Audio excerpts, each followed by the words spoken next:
Okay guys, ini part 2 guys. Jangan lupa subscribe, like, share untuk lagi satu part. Okay guys.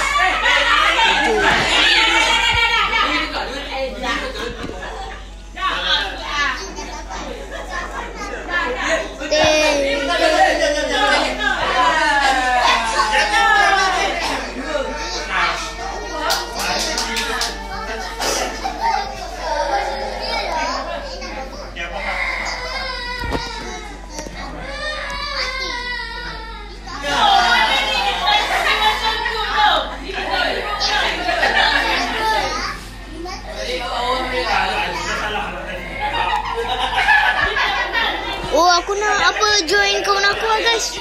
Kan?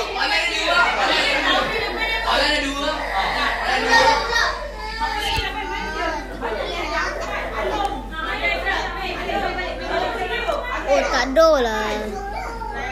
Lah, aku ingat ke tak tadi? Okay, jom.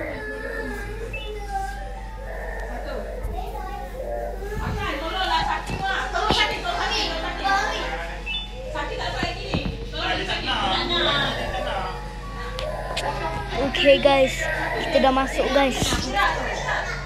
Okay. Mana ni?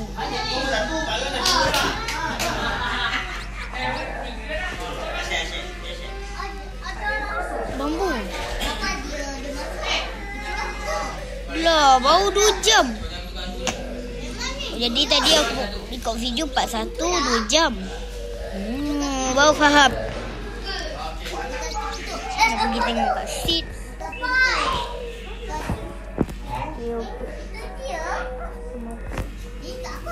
Watermelon.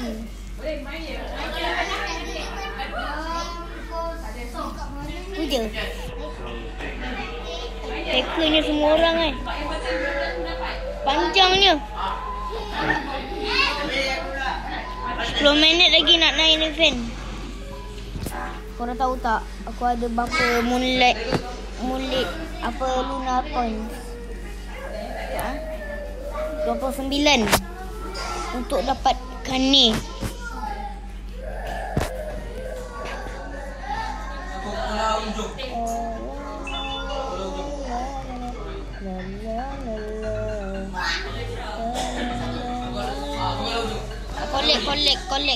Collect.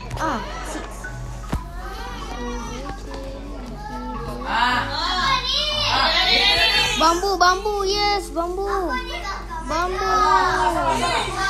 Aku suka bambu, guys. Dah jom. Kita kat garden kita balik. Harap ada mulat. Apa nanti? Pineapple pula. Watermelon, babang.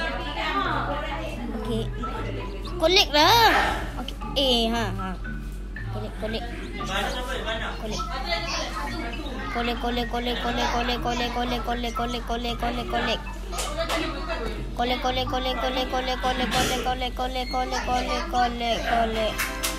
Oh, free the foldy upset.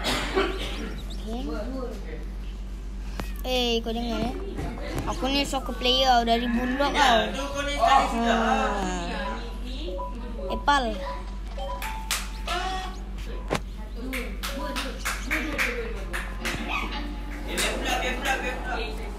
So, aku nak pergi sana sekejap untuk tengok Adar.